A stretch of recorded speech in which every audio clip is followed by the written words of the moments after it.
श्री गोसाई जी परम दयाल की जय। श्याम सुंदर श्री यमुने महारानी की जय। काशी विश्वनाथ भगवान की जय। गौरा महारानी की जय। श्री गणेश जी महाराज की जय। सरस्वती मात की जय। गणपति सरकार की जय। कुबेरेश्वर महादेव की जय। महाकालेश्वर भगवान की जय। ओंकारेश्वर भगवान की जय। अष्टविनायक भगवान संत सद्गुरुदेव गौ माता की जय। चिंता संतान हंतार यत्पदानो श्रियनं तनीचार्यानं प्रणमामि मुहुर्मुहुः। यदनुव्रतो जन्तुवा सर्वदुःखातिगो भवेत् तमं सर्वदा वन्दे श्रीमद्वल्लभनन्दनम्। अज्ञानतिमिरागास्य ज्ञानजशलाकया चक्षुरुन्मीलितेन तस्मै श्रीगुरवे नमः। नमामि हृदयशेषे लीलाचिरद्देशेन लक्ष्मीसहस्राम्भे सेव्यमानं कलानिधि। चतुर्विश्व चतुर्विश्व चतुर्विश्व त्रिस्तवा श्रीजायते योऽसौ पञ्चदा हृदये।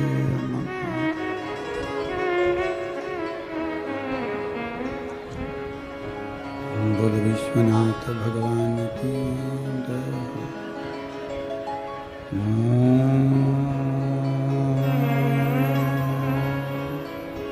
नमः शिवाय।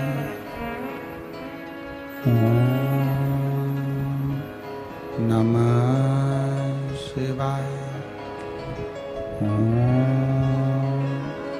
नमः शिवाय।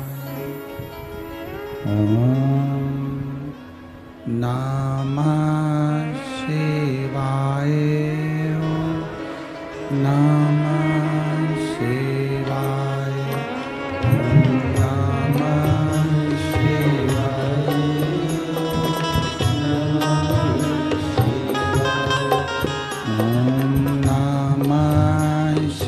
शिवाय नमः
शिवाय।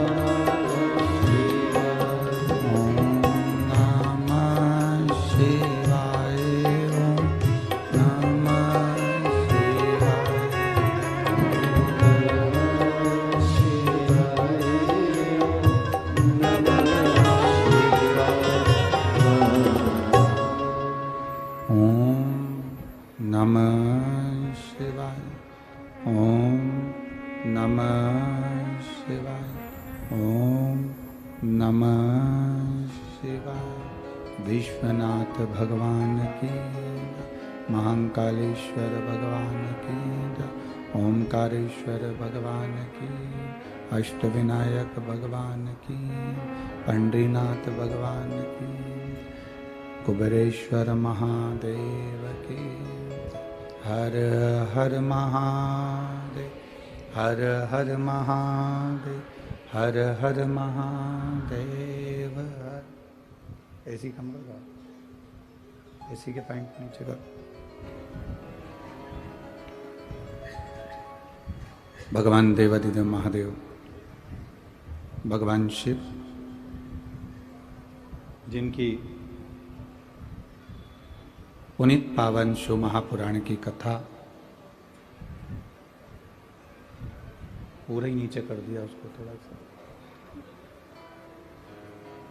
ठीक है। एक ये वाला भी हल्का सा नीचे कर दो, माइक में आवाज आएगी। भगवान देवादिदेव महादेव, भगवान शिव, जिनकी पुनीत पावन शिव महापुराण की कथा संपूर्ण विश्व के कल्याण हेतु बाबा देवादिदेव महादेव की कृपा से श्रवण करने का सौभाग्य आपको और हमको प्राप्त हुआ है। बड़े भाग्यशाली हैं संपूर्ण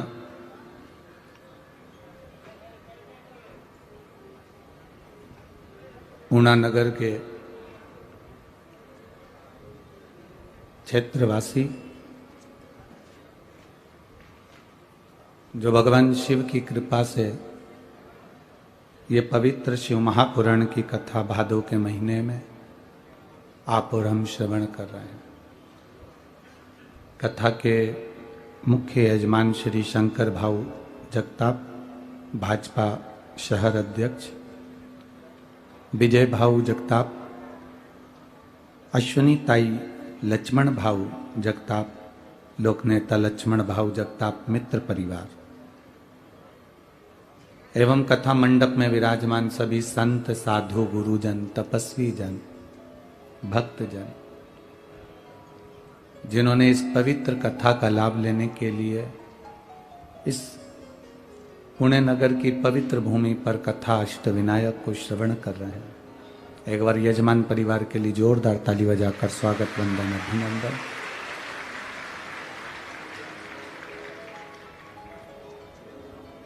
शिव की करुणा से, कृपा से, उनकी उदारता से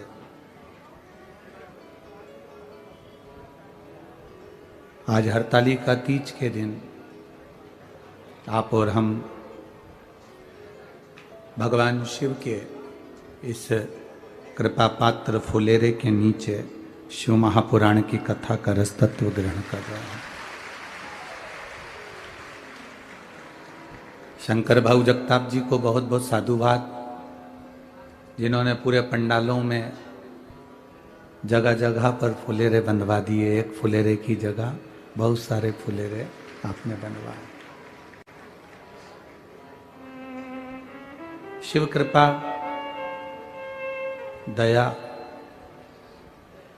संपूर्ण माताओं को, बेटियों को, संपूर्ण नारियों को, संपूर्ण पुरुषों को, संपूर्ण बेटों को आज हरतालिका तीज की बहुत बहुत बधाई। संपूर्ण देशवासियों को बधाई। आप कोई भी तीज करते हो, चाहे छोटी तीज करो, चाहे बड़ी तीज करो, चाहे आप कोई भी व्रत करते हो तीज का, पर हरतालिका तीज के दिन जहाँ फुलेरा बंधा हो उस फुलेरे का दर्शन जरूर करो। ना जाने कितने दुखों को ये फुलेरा नष्ट कर देता है, ना जाने कितने दुखों को। पहले नहीं जानते थे आप लोग कि फुलेरे का मतलब क्या होता है, फुलेरे की मूलता क्या होती है। जितने शिवालय हैं, शंकर जी के जितने मंदिर हैं, सब में जिस मंदिर में आप लोग जाते हो, आते हो, मिलते हो, जुलते हो, तो उस मंदिर में भी एक फुलेरा भले अपनी तरफ से बनाकर, छोटा सा, भले बांस की डलिया का, जो डलिया का तुम बना सकते हो उसको बनाकर, अगर डलिया भी नहीं हो तो 4 छोटी सी लकड़ी को बांध कर बनाओ, पर शंकर के शिवालय में या घर में, मंदिर में रखना चाहिए। और एक बहुत सुंदर बात शिव महापुराण की कथा कहती है, मान लो आपके यहाँ हरतालिका तीज की पूजन नहीं होती है,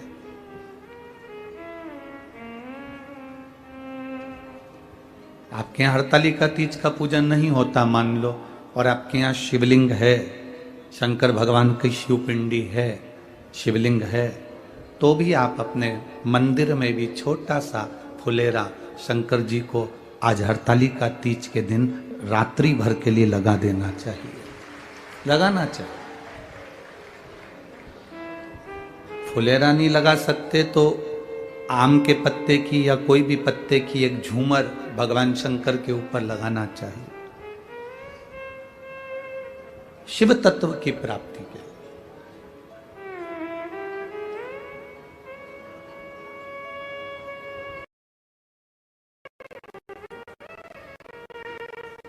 शादी में मंडप की बहुत जरूरत होती है। शादी में अगर मंडप है तो उस मंडप के नीचे दूल्हा दुल्हन बैठते हैं तो उसकी प्रधानता रहती है। हरतालिका तीज के दिन जो फुलेरा होता है उसकी छत्र छाया में, उसके दर्शन के लिए जो जाता है या जो छत्र छाया में पहुंचता है, उस पर भोले बाबा की संपूर्ण कृपा।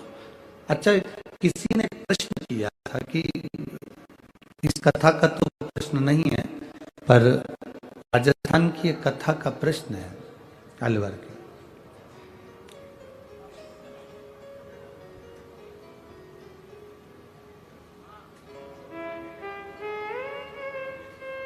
उमा माता ने,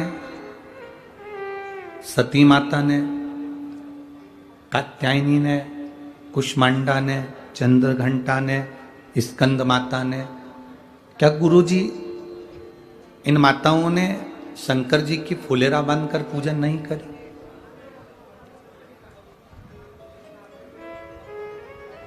शिव जी ने पार्वती को ही फुलेरे का महत्व क्यों समझाया?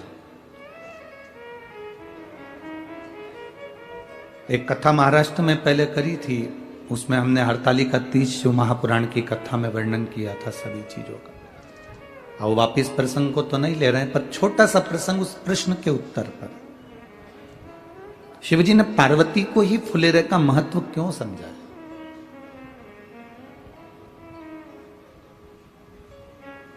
देव ऋषि नारद ने जब पार्वती मैया को हिमालय राज की गोदी में देखा था, तब देव ऋषि नारद ने भी पार्वती के कानों में यह कह दिया था कि पार्वती, अगर तुम्हारी ये पुत्री, तुम्हारी ये बेटी शंकर की आराधना करेगी,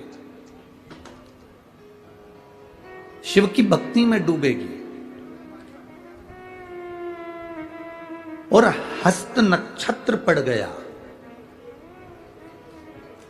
हस्त नक्षत्र की तृतीया अगर पड़ गई और वो तृतीया के दिन अगर इसके ऊपर कोई फूल का झूमर पड़ गया, तो तुम्हारी ये कन्या अभी तक सती बनकर जन्मी थी तो प्राण छूट गए थे, उमा बनकर जन्मी थी प्राण छूट गए थे, कात्यायनी बनकर जन्मी थी प्राण छूट गए थे, स्कंदा बनकर जन्मी थी प्राण छूट गए थे।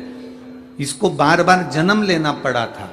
अगर एक बार इस कन्या ने उस फुलेरे के नीचे अगर पूजन कर ली और हस्त नक्षत्र और भद्रपद की तृतीया अगर पड़ गई, तो फिर ये पार्वती का कोई दूसरा जन्म नहीं होगा, ये जन्म इसका फिर आखिरी ही होगा। अब आप अंदाजा लगा कर देखिएगा कि पार्वती जी के जन्म के बाद कोई जन्म हुआ क्या? पार्वती को सती बनकर पहले जन्म ली, उमा बनकर जन्म ली, कात्यायनी बनकर जन्म ली, कुष्मांडा बनकर जन्म ली, बार बार फिर जन्म नहीं होता। फिर एक बार शिव की हो गई और शंकर पार्वती की हो गई।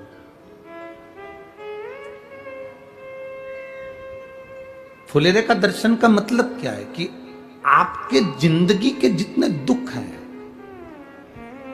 आपके जीवन की जितनी तकलीफ हैं, आपके जीवन के जितने कष्ट हैं, आप देव अधिदेव महादेव के उस फुलेरे के दर्शन कर कर महादेव को प्रदान कर दें और महादेव से उनका आशीर्वाद लेकर पुष्प की सुगंध की तरह वो आशीर्वाद हमारे जीवन को सुखमयता प्रदान करे। भक्ति का बल बढ़ा है। शिव कथा कर रही है। आज हरतालिका तीज संपूर्ण भारत देश की ही नहीं, संपूर्ण देश विदेश में विराजमान माताएं शिव जी को राजी करने के लिए, इस पूजन के लिए अपने अपने घर पर आनंद के साथ विराजी हैं। भक्ति को बढ़ाना है, अहंकार को निकाल कर बाहर कर देना। दिवाली आती है तो सबसे पहला काम कौन सा होता है? बोलो जल्दी से, जम के बोलो। सफाई। दिवाली आती है तो सबसे पहला काम कौन सा होता है? घर की सफाई। अब कोई पूछे कि घर की सफाई क्यों करी जाती है?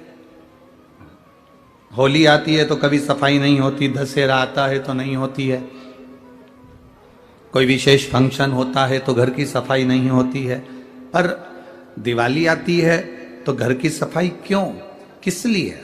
शिव महापुराण की कथा कहती है जब लक्ष्मी घर में आए उससे पहले घर की सफाई कर लेना चाहिए। उसका कारण यह है कि साफ सफाई वाले घर के अंदर लक्ष्मी टिकती है और बहुत दिनों तक रहती है। घर की सफाई कर लेना चाहिए। अब कितनी सुंदर बात हमारे शास्त्रों में, हमारे वेदों में, हमारे पुराणों में कहा गया कि दीपावली आई, लक्ष्मी जी आई तो घर की सबसे पहला काम घर में करा गया, घर की सफाई। आपसे भी निवेदन है, आपके घर में जब लक्ष्मी बढ़ने लगे, दिवाली से मतलब नहीं है, दीपावली से मतलब नहीं है सफाई का। जब तुम्हारे घर में संपदा बढ़ने लगे, तुम्हारा व्यापार चलने लगे, तुम्हारी दुकान चलने लगे, तुम्हारी नौकरी अच्छी तरक्की की हो जाए, तुम्हारा पैकेज बढ़ जाए, खूब तुम कमाने लगो, तो निवेदन है जब लक्ष्मी तुम्हारे घर में आने लगे तो इस दिल की, इस मन की भी सफाई प्रतिदिन करते रहना, जिससे इसमें अहंकार ना जम जाए, इसमें अभिमान ना आ जाए, इसके अंदर अहंकार प्रकट ना हो जाए।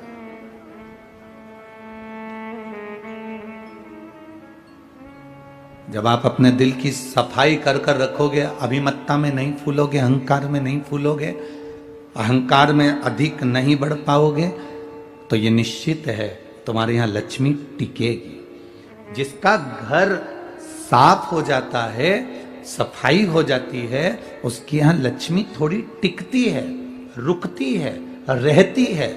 आपके भीतर से अहंकार गया, काम गया, लोभ गया, वासना गई, तृष्णा गई, अहंकार गया, तो लक्ष्मी तुम्हारे घर में टिकेगी। और अगर तुम थोड़े बहुत भी अहंकार में फूल गए, मेरा पैसा, मेरी दौलत, मेरी गाड़ी, मेरा बंगला, मेरा वैभव, मेरी सत्ता, तुम मुझे जानते नहीं हो, तुम मुझे पहचानते नहीं हो, जब तुम अहंकार में फूलने लगोगे तो लक्ष्मी फिर टिकती नहीं, फिर लक्ष्मी चली जाती है, वहां टिकेगी नहीं लक्ष्मी। इसलिए दीपावली के पहले का सबसे पहला काम है सफाई करना। सफाई का मतलब यह नहीं है कि घर की सफाई करना, सफाई का मतलब है अपने दिल की सफाई करना, अपने मन की सफाई करना, इसके अंदर अहंकार ना रह जाए, इसके अंदर काम आसक्ति, तृष्णा ना रह जाए।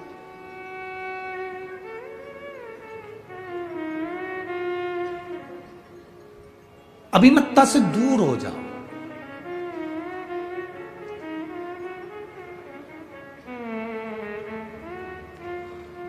शिव महापुराण की एक बात अपनी जिंदगी में बहुत अच्छे से उतार कर रखी है, जो आपके जिंदगी में, आपके भी जीवन में और हमारे भी जीवन में काम आती है।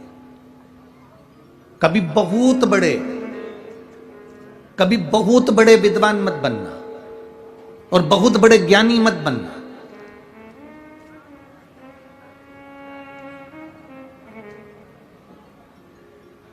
ज्यादा विद्वान बन जाते हैं, ज्यादा ज्ञानी बन जाते हैं, तो वो भरा हुआ जो मटका है ना, वो झलकता है। अंदर अगर पात्र के अंदर दूध भरा हुआ है, पात्र के अंदर, बर्तन के अंदर अगर पानी भरा हुआ है, तो अलग से हम पानी डालेंगे तो उसमें भराएगा नहीं, बाहर झलक जाएगा। उसमें दूध भराएगा नहीं, झलक जाएगा। उसमें तेल भराएगा नहीं, तेल झलक जाएगा। अगर वो पात्र खाली है, पात्र अगर खाली है तो उसमें जो भरोगे वो भरता चले जाएगा। तो बहुत विद्वान नहीं बनना, बहुत ज्ञानवान नहीं बनना हमको कि मुझे सब आता है, मेरे को सब कथा मालूम है, मेरे को मत सुनाओ, तुम मुझे मत बताओ।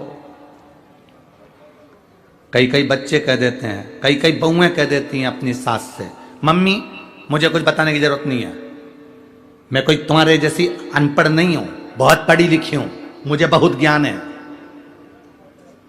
कई बार बेटे कह देते हैं, पापा तुम तुम्हारे लेवल से दुकान चलाते होगे, मुझे मेरे लेवल से चलाना है, मैं सुन नहीं सकता, मुझे सब पता है, मुझे सब ज्ञान है। थोड़ा सा पढ़ लेने से, थोड़ा सा विद्या अध्ययन कर लेने से बहुत ज्ञानी मत बनना। निवेदन है, बहुत ज्ञानी नहीं। 4 इंजीनियर एक आड़ा टेढ़ा पाइप, उस आड़े टेढ़े पाइप में 4 इंजीनियर एक तार को डाल रहे थे और वो इंजीनियर से तार अंदर नहीं गया। एक किसान उन इंजीनियर को देखकर दुखी हो गया। उसने कहा, तुम्हें देख रहा हूं 4 दिन से तुम तार को उसके अंदर डाल रहे हो, आड़ा टेढ़ा पाइप है, इसमें जा नहीं रहा, मैं डाल सकता हूं। चारों इंजीनियरों ने विचार करा, बताओ कैसा मूर्ख है, एक तो किसान, गांव में रहने वाला, अकल तेरे में नहीं, हम 4 बड़े बड़े इंजीनियर, हमारी विद्वत्ता को तू क्या जानेगा, क्या तू इस तार को अंदर डाल सकता है? हाँ डाल दूंगा। एक इंजीनियर का दे दो इसको। उसने कहा, अब भी आया, घर गया, घर के मकान में से एक चूहे को पकड़ लाया, चूहे की पूंछ में तार को बांध दिया, चूहे को अंदर छोड़ दिया, तार बाहर निकल गया, तार बाहर निकल गया। कभी कभी बहुत विद्वत्ता का अभिमान हमको डुबो देता है। रावण में और हनुमान जी में एक बहुत बड़ा अंतर था। रावण कौन था? आज भी लोग कहते हैं रावण बहुत विद्वान था। बोलो सही है कि गलत है? अरे जम के तो बोलो। रावण के लिए जो भी बोलेगा तो एक बात बोलेगा कि रावण बड़ा विद्वान था, पर हनुमान जी के लिए कोई नहीं बोलेगा कि हनुमान जी विद्वान थे। हनुमान जी के लिए लोग कहते हैं विद्यावान गुणी अति चातुर। क्या बोलते हैं? बोलो जम के बोलो जरा। विद्यावान गुणी अति चातुर। हनुमान जी को विद्वान नहीं कहा, हनुमान जी को विद्यावान कहा। विद्वान जो होता है वो जगत में डोंडी पीटता रहता है, मुझे सब आता है, मुझे सब मालूम है, मुझे सब अक्ल है, तुम लोग नहीं जान सकते, हम लंकेश हैं, हम लंकेश है, यह विद्वत्ता। और विद्यावान क्या होता है? जब लंका में भी प्रवेश करता है तो मशक समान रूप धरकर प्रवेश कर जाता है।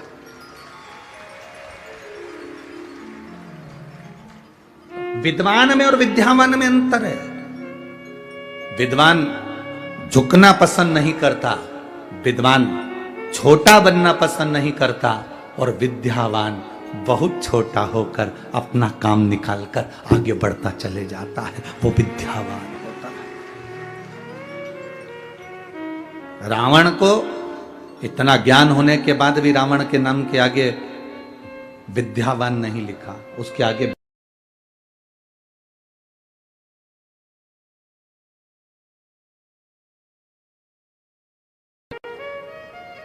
पर विद्यावान संबोधन से संबोधित नहीं किया उसको। शिव महापुराण की कथा कहती है बहुत ज्ञानी नहीं बनना हमको, बहुत विद्वान नहीं बनना हमको। आपको कितना आता है ये आप अपने अंदर रखिए। आप कितने चतुर हैं ये चतुरता आपके अंदर रखिए। आप कितने विद्वान हैं ये विद्वत्ता आपके अंदर रखिए। जब शंकर जी के मंदिर में 1 लोटा जल चढ़ाने के लिए जाओ तब अपनी विद्वत्ता कभी मत दिखाना। कोई जल चढ़ा रहा है, आड़ा टेढ़ा चढ़ा रहा है, शंकर जी को जल चढ़ाते समय तुम्हें नहीं कहना है कि जल ऐसे चढ़ाओ। तुम जब वो जल चढ़ाकर मंदिर के बाहर चले जाए और आप भी मंदिर के बाहर हो जाओ, तब कहो कि तुम गलत तरीके से जल चढ़ा रहे थे, जल चढ़ाने का तरीका ये है, बेलपत्री चढ़ाने का तरीका ये है। पर भोलेनाथ के सामने अपनी विद्वत्ता नहीं दिखाना, अपना विद्वान पद मत दिखाना, भगवान के सामने ये मत दिखाना कि मुझे बहुत कुछ आता है और इसको कुछ नहीं आता। भगवान के सामने तुम ये कभी मत दिखाना कि मुझे सब कुछ आता है, इसको कुछ नहीं आता। जितने छोटे बन जाओगे मेरे भोले बाबा के आगे, जितने नरम बन जाओगे मेरे शंकर जी के सामने, जितने छोटे बन जाओगे उतनी झोली भरकर अपने घर पर लेकर जाओगे। जितने छोटे बन सकते हो उतने बन जाओ, जितने नम्र बन सकते हो उतने बन जाओ।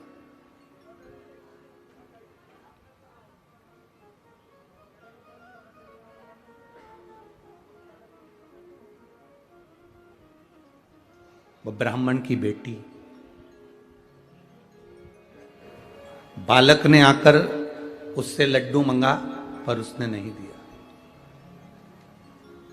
अब उसकी नम्रता देखिए,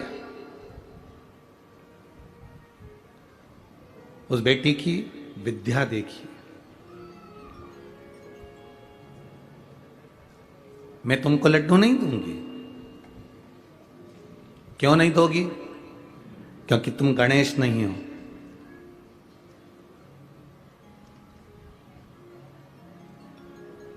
अगर तुम गणेश होते तो तुम्हारी सूंड होती, अगर तुम गणेश होते तो तुम्हारे बड़े बड़े कान होते, अगर तुम गणेश होते तो तुम्हारी तोंद निकली हुई होती, अगर तुम गणेश होते तो तुम्हारा गज का मुख होता, पर तुम्हारा तो मनुष्य का मुख है।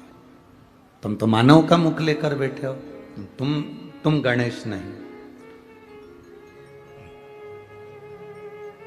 गणेश जी ने कहा,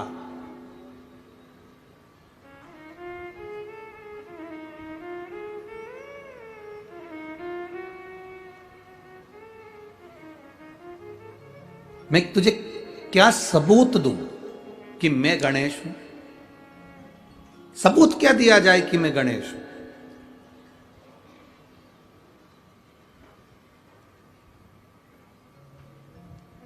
यह अनभिज्ञता है हमारी। एक छोटा सा लड़का पापा की शादी की एल्बम देख रहा था।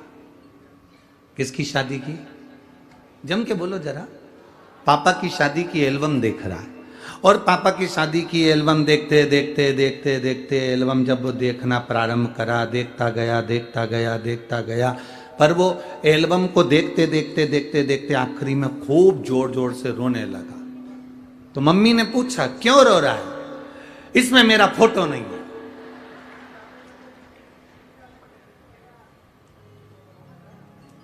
मां उसको समझाए कि तू पैदा ही नहीं हुआ था रे, इस फोटो में कहां से तू होगा? ऐसे संसार के कई लोग हैं।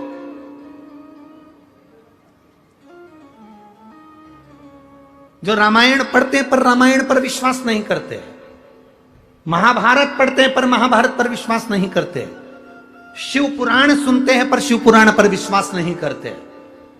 जो शंकर पर, राम पर, कृष्ण पर, हमारे वेदों पर, हमारी पुराणों पर, हमारी शास्त्रों पर जो विश्वास नहीं करता, समझ लेना कि वो पापा की एल्बम देखकर जिद कर रहा है कि मैं कहां हूं इसमें। उसको ये नहीं मालूम कि क्या शास्त्र, क्या वेद, क्या पुराण।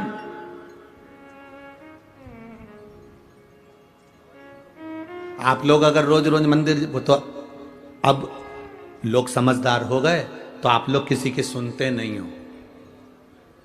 नहीं तो पहले जब शुरू शुरू में आपने शिव महापुराण की कथा सुनना चालू करी होगी और मंदिर जाना चालू करा होगा, तो बहुत सारे लोग तुमको अकल देने वाले मिले होंगे। क्यों जाती हो? क्यों चक्कर में पड़ी हो बस सियोर वाला महाराज के? क्यों मंदिर जाती हो? क्या होगा बेलपत्र चढ़ाने से? क्या होगा फुलेरे का दर्शन करने से? क्या होगा धतूरा चढ़ाने से? क्या होगा वृक्ष की पत्ती शिव का श्रृंगार करने से? पहले लोग कहेंगे तुमको।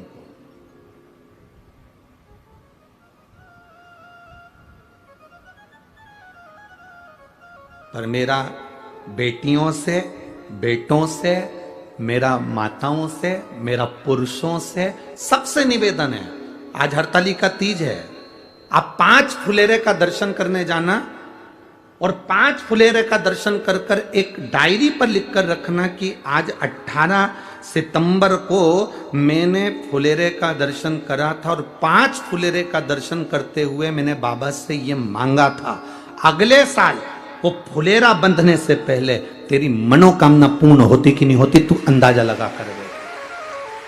लिख के जरूर रखना कि सियोर वाला महाराज कहीं झूठ तो नहीं बोल दिया।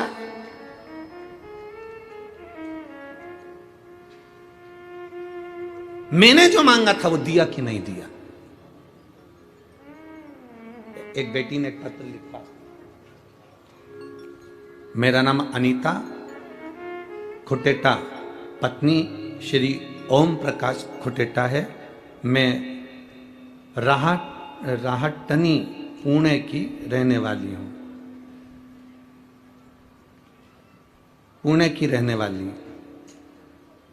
मूलतः मैं बसवा राजस्थान की निवासी हूं। कहीं बैठी हो तो हाथ हिला सकती हैं, अगर कहीं बैठी हो तो हाथ हिला सकती हैं। मेरा नाम अनीता खुटेटा, पत्नी श्री ओम प्रकाश खुटेटा, मैं राहटानी पुणे की रहने वाली हूँ। मूलतः मैं बसवा राजस्थान की निवासी हूँ। कहीं बैठी हो तो हाथ हिला सकती हैं।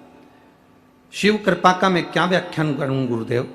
आप हमारे साथ में पत्र को एलईडी पर पढ़ सकते हैं और टीवी पर आस्था चैनल के माध्यम से पढ़ सकते हैं। शिव कृपा का मैं क्या व्याख्यान करूं गुरुजी? मेरी पुत्री जो कि पिछले 10 वर्षों से राजकीय सेवा में अध्यापिका के पद के लिए प्रयास कर रही थी, सरकारी नौकरी के लिए प्रयास कर रही थी, पर 10 साल से उसको कोई फायदा नहीं हुआ।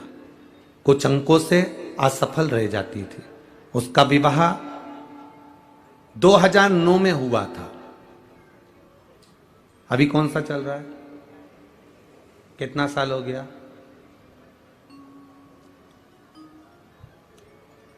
अब 2009 में उसका विवाह हुआ था। तब से 2009 से वो प्रयास करती रही कि मेरी नौकरी लग जाए, नौकरी लग जाए, नौकरी लग जाए, पर नौकरी नहीं लगी गुरुदेव। आखिरी में पिछले वर्ष फुलेरे का मतलब आपने बताया था। अब इस पत्र को देखिए, फुलेरे का मतलब आपने बताया था। उस फुलेरे का दर्शन मैंने अपनी बेटी से कहा कि वो कर, और बाबा की कृपा का मैं क्या वर्णन करूं। राजस्थान सरकार में इसने बहुत पहले एक एग्जाम दिया था शिक्षक पद के लिए, जिसकी नियुक्ति बाबा ने बस फुलेरे का दर्शन कराकर इसको उस सरकारी शिक्षिका के पद पर नियुक्ति प्रदान की। यह शिव तत्व है, इसको उघड़ी कहते हैं, इसको शंभू कहते हैं। और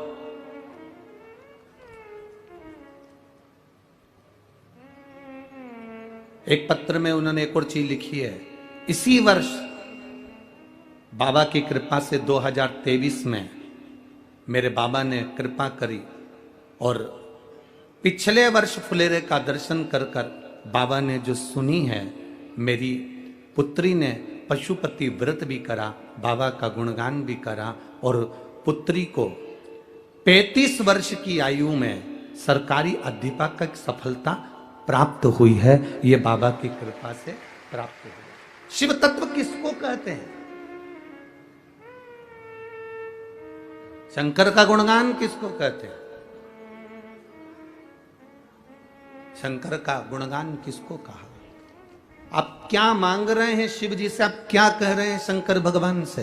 ये आपके ऊपर निर्भर करता है। भोला सब दुख काटो, सब दुख काटो, शिव शंकर जपो तेरी माला, भोले बाबा जपो तेरी माला, भोला सब दुख काटो, ओ भोला सब दुख काटो। आप जाएं, हम तो बेटों से भी कहेंगे, हम पुरुषों से भी कहेंगे कि शर्म ना करें। किसी मंदिरों में अगर फुलेरा बंधा हो तो वहां जाएं, घरों में बंधा हो तो पूछ कर घर के अंदर दर्शन करने जाएं। अपने दिल की बात हाथ जोड़कर बाबा से हृदय के साथ कह कर आए, बाबा आप सुनोगे मेरी बात, आप स्वीकार हो। शिव तत्व है।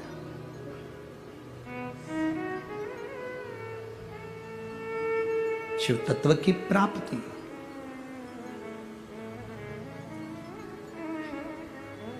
एक फुलेरा दूज का धतूरा सुना है ना कथा में।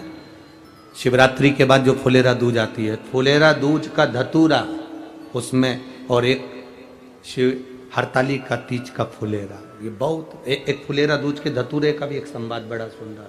देखिए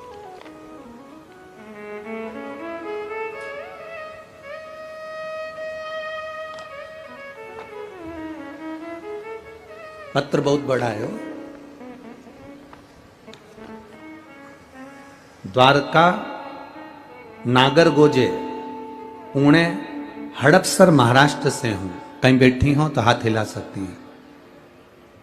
जहां कहीं बैठी हो हाथ हिला सकती हैं। जहां भी बैठी हो। द्वारका नागरगोजे पुणे हड़पसर महाराष्ट्र। कहीं बैठी हैं क्या? कहीं बैठी हो तो हाथ हिला सकती हैं। द्वारका नागरगोजे पुणे हड़पसर से हूं। आप पत्र अपने एलईडी पर आस्था चैनल पर पढ़िएगा। बाबा जी कल भी मैंने आपको पत्र लिखा था लेकिन आपने पढ़ा नहीं। जब तक आप पढ़ोगे नहीं तब तक लिखती रहूंगी। बाबा जी पिछले 12 साल से मेरी पीठ में और गर्दन के अंदर, गले के अंदर 2 गठान थी। बहुत त्रासदी थी। हॉस्पिटल में जांच कराई, डॉक्टर को बताया, और श्रीदी हॉस्पिटल के अंदर जब डॉक्टर को दिखाया तो उन्होंने कहा तुम्हारे पीठ में भी और गले के अंदर भी बड़ी गठान हो गई है, उसका ऑपरेशन जरूरी है, उसको निकालना पड़ेगा। मैं बहुत टेंशन में रहती थी गुरुदेव। अब रात रात भर रोती रहती। फिर एक सहेली ने मुझे आपके बारे में बताया। फिर मैंने आपकी YouTube पे कथा सुनना चालू किया। फिर आपने जो धतूरे का वर्णन बताया था फुलेरा दूज का, वो धतूरे का स्मरण करा। शिवरात्रि के दिन 7वां धतूरे का स्मरण शिवरात्रि के बाद जो आपने बताया वो किया। और बाबा की कृपा का मैं क्या गुणगान करूं गुरुदेव। मेरी पीठ की गांठ और गले की जो गठान थी उसके ऑपरेशन के लिए मुझे तारीख निकाली गई, और उस तारीख को मैं चेक कराने के लिए वापिस गई तो डॉक्टर ने कहा ये कैसे हो सकता है, जिसका ऑपरेशन करना था वो गठान गल चुकी है। मैं बाबा को प्रणाम करने हड़पसर से। अगर कहीं बैठी हो तो अपने दोनों हाथ हिला सकती है। आई हुई है? अच्छा उधर हैं क्या? ठीक है, टीवी चैनल पर अगर वो दिख जाएं तो देख लेंगे, नहीं तो एलईडी वाले अपने कैमरे से कवर कर सकते। बधाई आपको, आपका स्वास्थ्य बाबा ठीक रखे। दोनों हाथ उठाकर एक बार हर हर। शिव तत्व इसको कहता। बैठो बहन, बैठ जाइए। शिव की भक्ति इसी को कहते हैं। एक शिवरात्रि के बाद आने वाली फुलेरा दूज। कौन सी दूज? फुलेरा दूज। और एक हरताली का तीज का फुलेरा। इसके महत्व को जिस दिन तुम जान गए उस दिन सुख पा गए। सुख पा गए। लोग हंसेंगे, और देखो दुनिया के लोगों का काम है हंसना, वो तो हंसते रहेंगे। लोग ताना भी देंगे, तुम सीहोर वाले महाराज का कहना मानते ही क्यों। लोग अपशब्द भी कहेंगे, पर आग लगे बस्ती में अपन रहो मस्ती में। ये तो दुनिया के लोग कहते कुछ हैं और करते कुछ हैं। अब कहने को तो लोग कितना प्रेम से कहते हैं, कितना भाव से कहते हैं कि महिला घर की इज्जत होती है। बोलो, बोलते कि नहीं बोलते? अरे बोलो जम के जरा। बोलते कि नहीं बोलते? कहने वाले कहते हैं कि महिलाएं घर की इज्जत होती है, महिला घर की इज्जत होती है। पर मेरा निवेदन है, जो कह रहे हैं कि महिला घर की इज्जत होती है, उनसे निवेदन है कि आप उस महिला अगर घर की इज्जत होती है तो उसको इज्जत देते क्यों नहीं हो?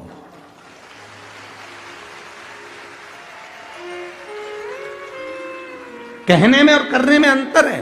कहने वाला तो कह देता है कि महिलाएं घर की इज्जत होती हैं, महिलाएं घर की इज्जत होती हैं, तो तुम कह तो रहे हो, पर अपने घर की महिला को इज्जत देना सीखो, अपने घर की महिला को आदर देना सीखो। केवल कहने से नहीं होगा कि महिला घर की इज्जत होती है। महिला को जिस दिन तुम इज्जत देना चालू कर दोगे, उस दिन घर की इज्जत महिला होती है, तब मान्य होगा।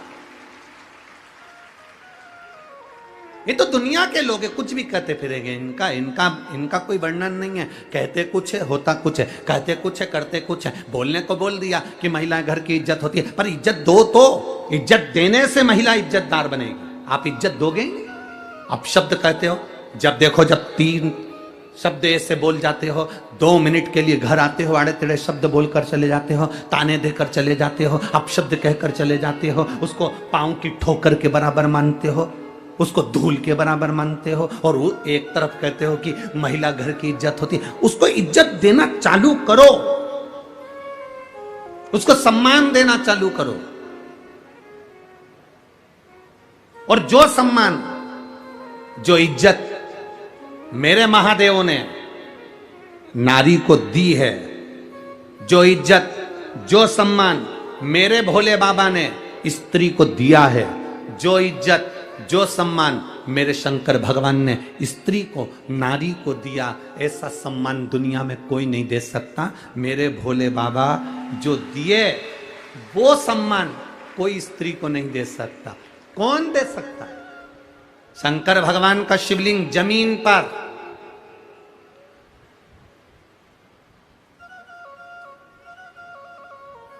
शंकर भगवान का शिवलिंग जमीन पर, पार्वती जी जमीन पर हैं क्या? जम के बोलो जरा। नहीं, पार्वती जी को थोड़े ऊंचे स्थान पर शंकर जी ने विराजमान करा। 12 ज्योतिर्लिंग का दर्शन करने जाना, शिव मंदिर में दर्शन करने जाना, शंकर भगवान बिल्कुल जमीन पर शिवलिंग रखा हुआ है और पार्वती जी थोड़े ऊंचे स्थान पर बैठी हुई हैं, थोड़े ऊंचे स्थान पर बैठी।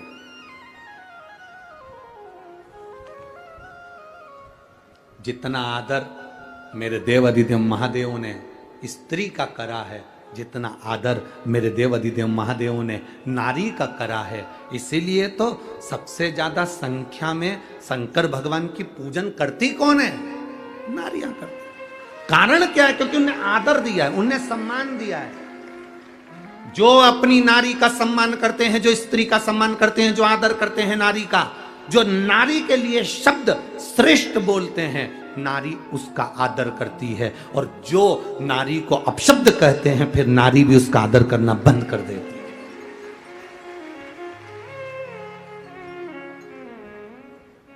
कई लोग हमसे भी कहते हैं तुम्हारी कथा में सबसे ज्यादा स्त्रियां जाती हैं, सबसे ज्यादा महिलाएं जाती हैं।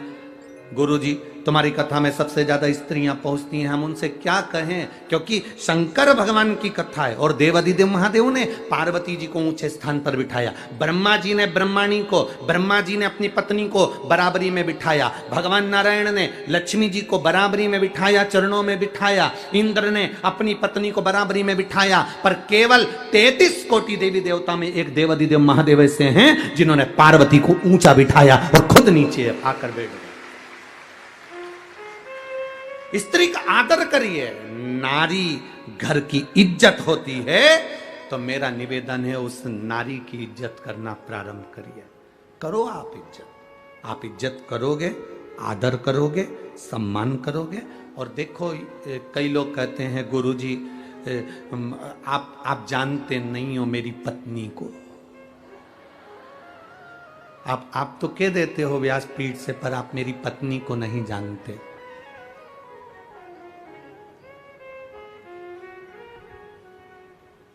आप मेरी पत्नी से अभी मिले नहीं हो। एक बार गुरु जी, और आप कहते हो कि नारी का सम्मान करो, आदर करो। अभी आप मेरी पत्नी से मिले नहीं हो।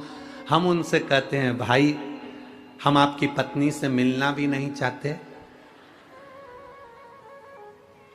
और हमें मिलना भी नहीं है।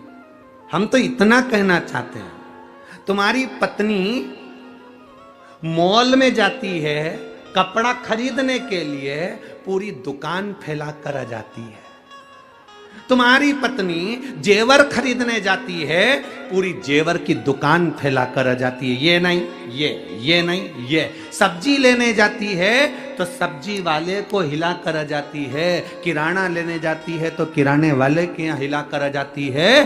बड़ी मुश्किल से उसको कपड़ा पसंद आता है। जरा सोच, इतने लड़कों में तुझे पसंद करा, तू कितना कीमत वाला होगा।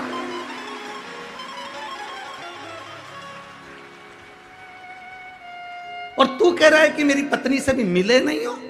अरे तेरे जैसे हीरे को देख लिया बहुत है। जो कपड़ा खरीदने जाए, एक मोबाइल का कवर लेने जाए तो चेंज करती रहे, मेरे को नहीं पसंद है, मेरे को पसंद नहीं, मेरे को नहीं चाहिए, मेरे को पसंद नहीं। और शादी के मामले में तेरे को पसंद करा तो तू कितना किस्मत वाला है। डायमंड है तू, डायमंड हीरा है तू। और कह रहा है कि तुम मेरी पत्नी से मिले नहीं हो। क्या करूं मिलके, है क्या करना मिलके। अब तुझे देख लिया ना, बस उसकी पसंद इतनी अच्छी है, उससे समझ में आ गया कि कितनी अच्छी है, बस बहुत है। और कि तुम मिले नहीं हो, तुम तो कह देते हो नारी का सम्मान करो, आदर करो। शंकर भगवान पार्वती जी का करे, करना चाहिए, करो।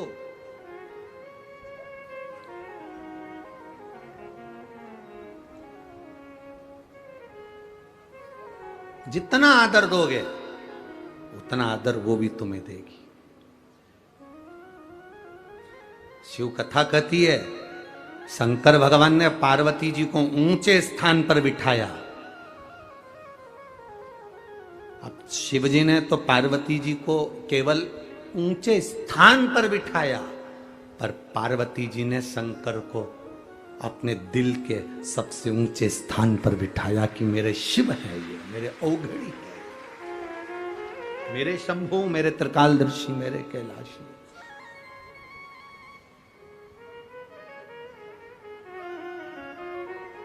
आप आदर ही करना नहीं जानते तो फिर क्या आदर होगा। किसी को फूल दीजिए तो आपको भी फूल देगा। यहां पर लोग माला लेकर आते हैं तो उन्हीं की माला हम उनको ही दे देते हैं। बोलो सही है कि गलत है। कोई अगर सामान लाया है तो उसका उसको समर्पित है, ले जाओ।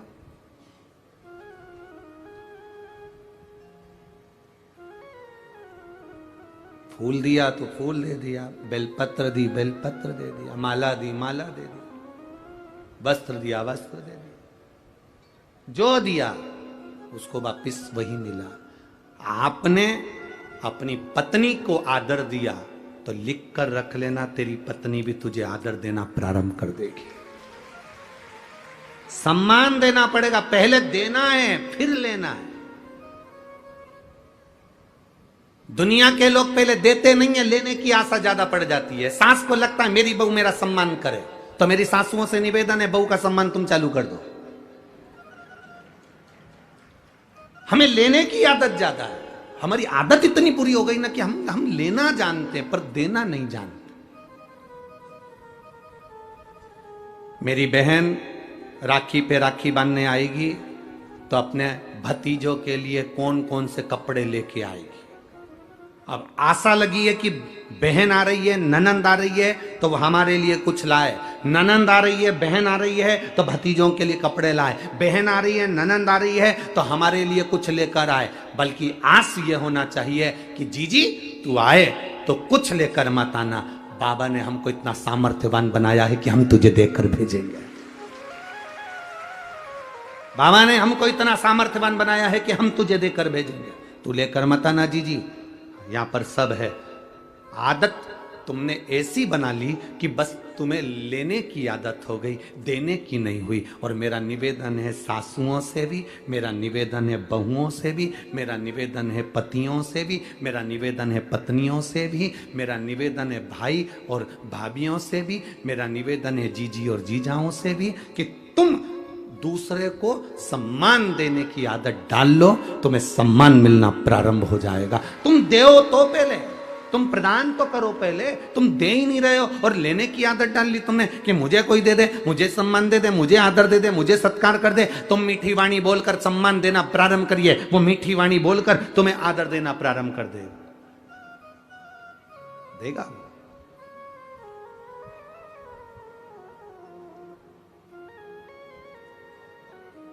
हमारे यहां महाराष्ट्र में लिखा रहता है जगह जगह पर, अतिथि देवो, बोलो बोलो जम के जरा बोलो, अतिथि देवो भव। कौन सा अतिथि?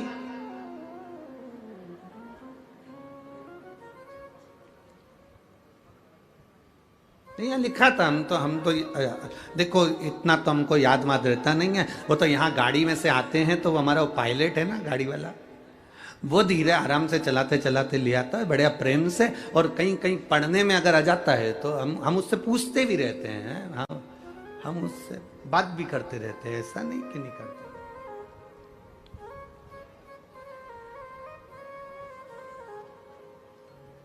अब वो हमने उससे पूछा, क्यों रे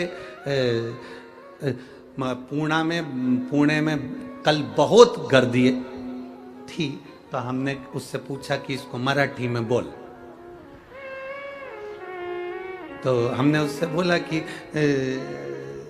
हम बोल रहे थे उसको, हमारी भाषा में गलत हो सकता है कि सकाली गर्दी जास्ती आहे, तो हम सब उसको बोल रहे थे। तो वो बोला गुरुजी तुम्हें कभी मराठी नहीं आ सकती। हमने कहा हो ए भाऊ तेरे को आती ना? तो क्या चांगली सब आते। हमने ठीक है बढ़िया, और तेर को आती ना, बाकी अपनी मराठी तो ये कथा वाले समझ जाते, बस इनको समझ में आ जाए ना बस बहुत है। अब वहां लिखा था एक जगह पर, अतिथि देवो, तरह के मेहमान होते हैं। एक मेहमान वो होता है जो मन देख कर आता है, और दूसरा मेहमान वो होता है जो तुम्हारा मकान देख कर आता है।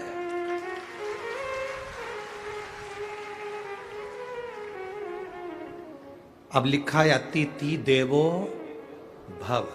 कौन से अतिथि के लिए लिखा?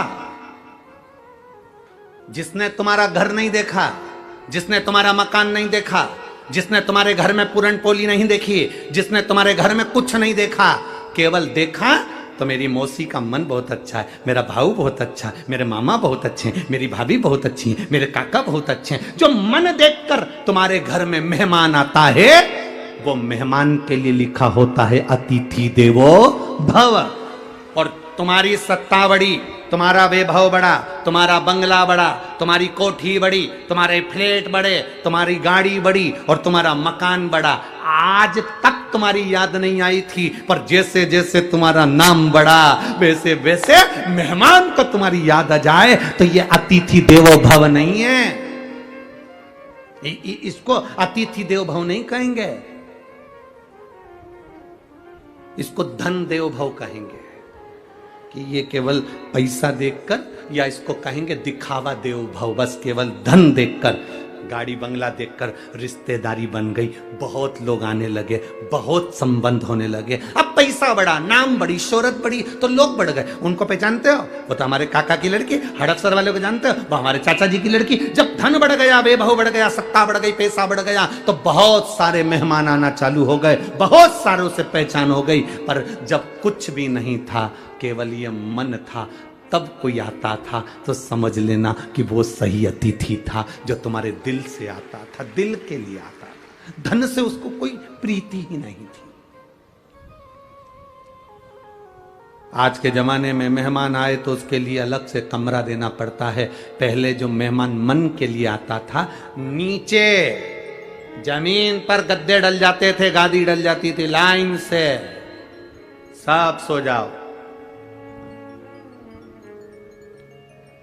भोजन बन जाता था। पहले मेहमान आते थे, रसोई घर में खड़े रहकर साथ में भोजन बनवाते थे। आज के मेहमान तो टेबल पर, भाभी ले आओ,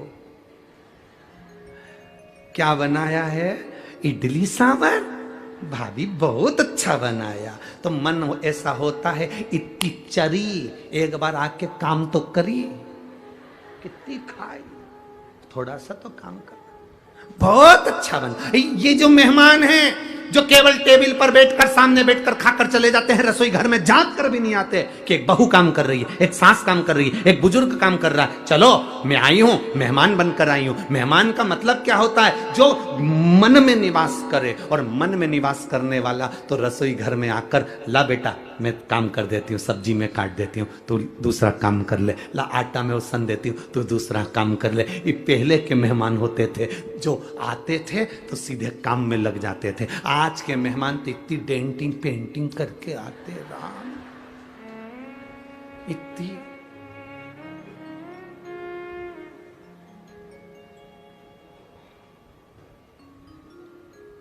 इनको तो हंसने की भी फुर्सत नहीं रहती। ज्यादा हंस दे तो दांत में लिपस्टिक चिपक जाए, तो हंस भी नहीं सकते। अब इन मेहमान से क्या असर रखो। अब कह रहे अतिथि देवो भव, तो जहां कहीं भी लिखा हुआ अतिथि देवो भव, तो समझ लेना ये मन वाले के लिए लिखा है, मकान वालों के लिए नहीं। जो मकान देख कर आते हैं वो मेहमान नहीं हो सकते, जो मन देख कर आया वो मेहमान है। वो हमारे लिए अतिथि परमात्मा के तुल्य है, देव के तुल्य है।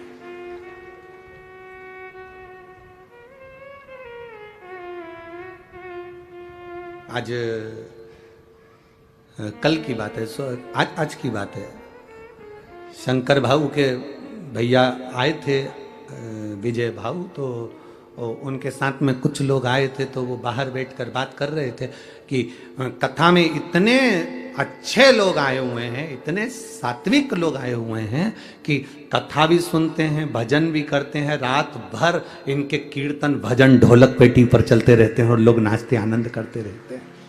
ये अतिथि हैं जो मन से आए, ये मकान देखकर नहीं, ये देखकर नहीं आए कि आप आमदार हो, ये देखकर नहीं आए कि आप प्रदेश के अध्यक्ष हो या देश के अध्यक्ष हो या आपके शहर के अध्यक्ष हो। ये देखकर आए हैं कि आप शंकर जी की कथा करा रहे हो तो आप शंकर के तुल्य हो, इसलिए शिव महापुराण की कथा में पहुंचे। ये शिव के तुल्य मानकर आपको कथा करवाने वाला शंकर, कथा सुनने वाला शंकर, कथा करने वाला भी शंकर ही है। हम तो केवल एक निमित्त।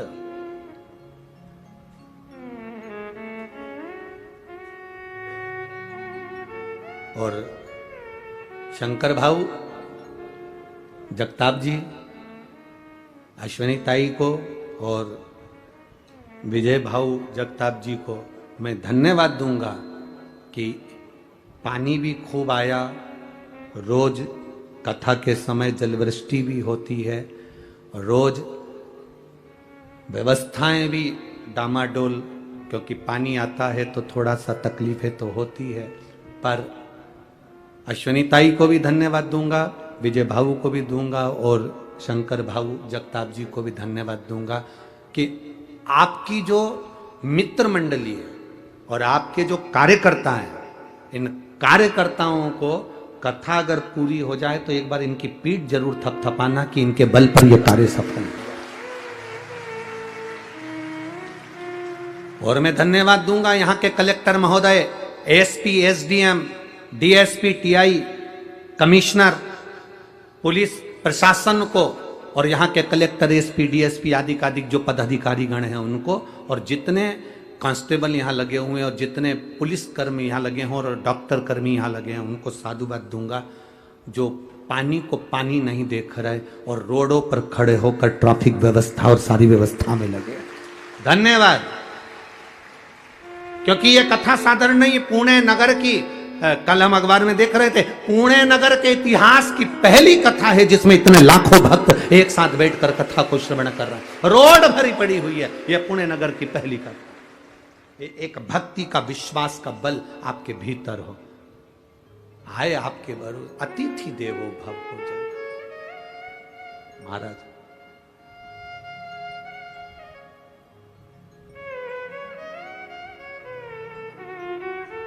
कहा, बेटी ने कहा कि मुझे गणेश जी को मैं लड्डू दूंगी पर तुझे नहीं दूंगी, मैं तुझे नहीं दूंगी। मैं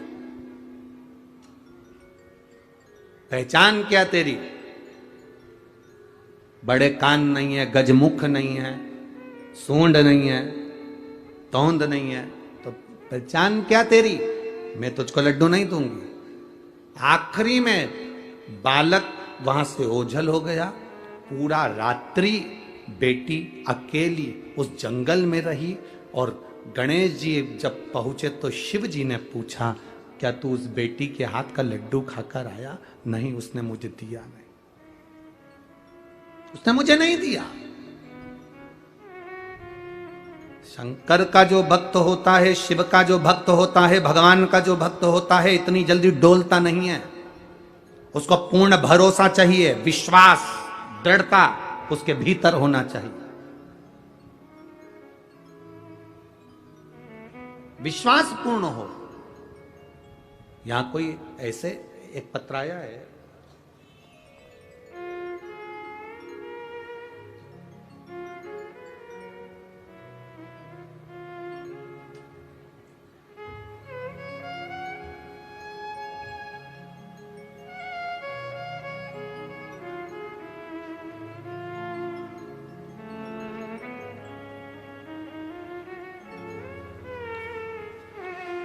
मेरा नाम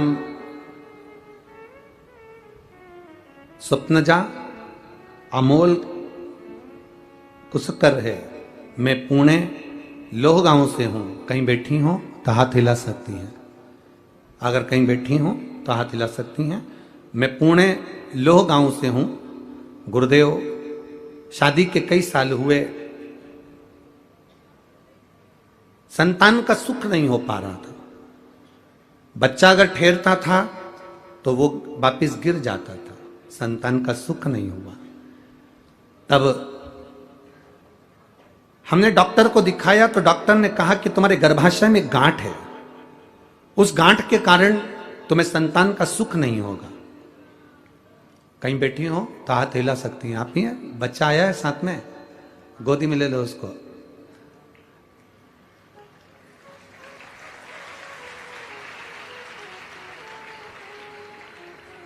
डॉक्टर ने कहा तुम्हारे शरीर में गांठ है, गर्भाशय में बच्चे का जन्म नहीं होगा और संतान का सुख कभी नहीं होगा।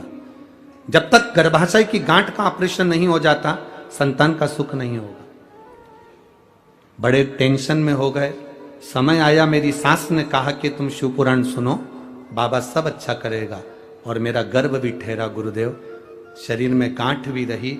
डॉक्टर कहते रहे कि ये गांठ के कारण तुम्हारे यहाँ संतान नहीं होगी, पर मेरे बाबा ने मुझ पर कृपा करी और वो गांठ होने के बाद भी मेरे शिव जी ने मेरे गर्भाशय से एक बेटे को जन्म दिया। मैं उसको लेकर कथा मंडप में आई हूं। बाबा की कृपा। उसको थोड़ा सा ऊंचा कर दो, बालक को थोड़ा सा गोदी में ऊंचा कर दो। श्री शिवाय नमस्तुभ्यम। रख लीजिए, बैठिए। साधुवाद, बधाई। ये शिव कृपा ही है। आपने एक लाइन बड़ी अच्छी लिखी है, लुटा दिया भंडार काशी वाले ने, कर दिया माला माल काशी वाले। शिव तत्व की प्राप्ति, बैठो बहन बैठो, शिव तत्व की प्राप्ति इसी को कहते हैं। शंकर की उदारता इसी को कहते हैं। आपका भरोसा इसी को कहते हैं। वो कैसे मिलेगा?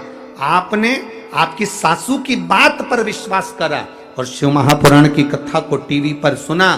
टीवी पर सुनकर विश्वास कर कर फिर गर्भ धारण हुआ तो ये भरोसा हो गया कि अब देगा तो मेरा महादेव देगा, दूसरा कोई नहीं दे सकता। ये विश्वास दृढ़ हो गया, पक्का हो गया। और विश्वास ही तो दृढ़ करना है, भरोसा ही तो पक्का करना है।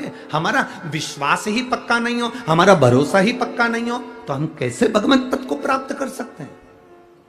यहां कई लोग आए होंगे, उनका विश्वास पक्का होना चाहिए। मैं कथा सुनने गई हूं, मैंने 7 दिन की शिव महापुराण की कथा, अष्टविनायक शिव महापुराण की कथा पुणे नगर में सांगवी में सुनी है। शंकर भाऊ उस कथा को कराए हैं। मैंने सुना उस कथा को और मेरा विश्वास करता है अगली कथा कहीं पर भी होगी तो मेरा पत्र जरूर पहुंचेगा, ये निश्चित है। ये विश्वास के बल पर पहुंचता है। भरोसा होगा तो परमात्मा मिलेगा, भरोसा ही नहीं होगा तो परमात्मा कैसे मिलेगा? खाली ना जाता कोई दर से तुम्हारे, खाली ना जाता कोई दर से तुम्हारे, मैं भी खड़ी हूँ नन्ही बाहें पसारे, अपने हृदय से लगा लो, गिरा जा रहा हूँ, उठा लो, उठा भोले अपने दर से अब तो न टालो, गिरी जा रही हूँ, उठा लो, आप करो विनती, वो खाली नहीं भेजता। आज हरतालिका तीज के दिन कथा सुन रहे हो, ये बाबा का फुलेरा शिव महापुराण के ऊपर लगा है। आप उस फुलेरे की छत्र छाया में बैठे हो, कुछ ना कुछ तो बाबा देकर भेजेगा, खाली कैसे भेज सकता है, कैसे भेजेगा? विश्वास दृढ़ करिए, भरोसा पक्का करिए, वो आएगा, देगा, निश्चित है। कह दिया लड़की ने, मैं तुम्हें लड्डू नहीं, गणेश जी कह रहे भगवान शिव जी से, उसने मुझे नहीं दिया। अब गणेश जी को गुस्सा आया, गणेश जी ने कहा पिताजी से, बासी रोटी का लड्डू है और नाटक कितना कर रही है, मोतीचूर का होता तो बात दूसरी थी।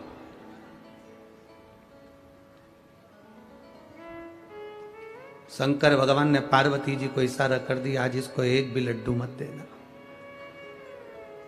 आज गणेश जी को लड्डू नहीं मिलना। मां के पास में श्री गणेश जी महाराज पहुंच कर कहते हैं, मां भूख लगी है, मोदक देना, लड्डू देना। मां कहती आज तो बना ही नहीं है। षडानंद कार्तिकेय जी के पास गए गणेश जी, भैया भूख लगी है। गणेश कार्तिकेय जी बोले, तेरी तो भूख बारी न्यारी है, तेरी भूख कम होती है, एक दो लड्डू से तेरा काम चलता है, नहीं है मेरे पास में। अशोक सुंदरी के पास पहुंच गए, जीजी लड्डू, जीजी के है ही नहीं, रखे थे तो ऊंदरा खा गया, चूहा, लड्डू ही नहीं बचे। ओ अब शंकर जी की लीला बड़ी अपरंपार है, शिव जी ने बड़ी भारी कृपा करी। गणेश जी को भूख लगी, और जब भूख लगती है तो चाहे सास हो, चाहे बहू हो, चाहे तुम रोज पिज्जा खाओ, चाहे बर्गर खाओ, चाहे चाउमीन खाओ, जब भूख लगती है तो बासी रोटी भी निपटा जाते हो। भूख लगने पर है, भूख लगी तो बासी रोटी। अब गणेश जी को याद आया, रात्रि का समय, मध्य रात्रि हो रही है, लड़की बेटी गणेश को पुकार रही है, मेरा गणेश आएगा, 2 लड्डू उसका, आधा पानी उसका, आधा लड्डू मेरा और आधा पानी मेरा। बस गणेश जी को याद आ गया, इतनी रात्रि को मंदिर भी बंद पड़े, कौन भोग लगाएगा, क्या करूं? एक ही बेटी है जो आधी रात को भी मुझे बुला रही है, आधी रात को।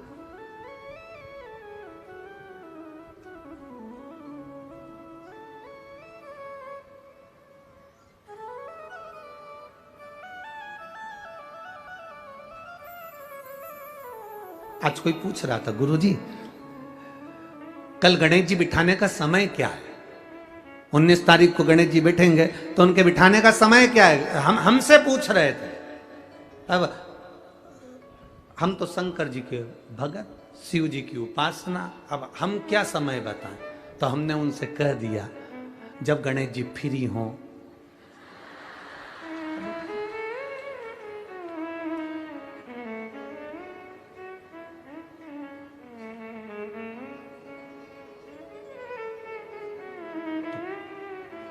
तो उन्होंने पूछा गणेश जी फ्री कब रहते हैं? तो हमने कहा अब ये तुम्हारे ऊपर, हमको तो मालूम भी नहीं, हम तो अपॉइंटमेंट लिए भी नहीं उनसे, तो तुम्हें ज्यादा स्मरण हो। तो किन आप शंकर जी की कथा करते हो, आपको नहीं मालूम कि गणेश जी कब फ्री रहते हैं? हमने कहा गणेश जी फ्री रहने का केवल एक समय होता है, एक टाइम होता है, एक पल होता है, एक घड़ी होती है कि गणेश जी महाराज हमारे घर में आ गए। गणेश जी की सबसे पहली जो आरती हो, उस आरती के समय पर अगर धूप बत्ती जलाई जाए या गोबरी को जलाकर उसमें गूगल छोड़ी जाए और गूगल छोड़ने के बाद गणेश जी का नाम ध्रुम वर्ण कह दिया जाए, तो गणेश जी को तुम्हारे घर की पूजा स्वीकार करना पड़ती है। बस वो समय हम जानते।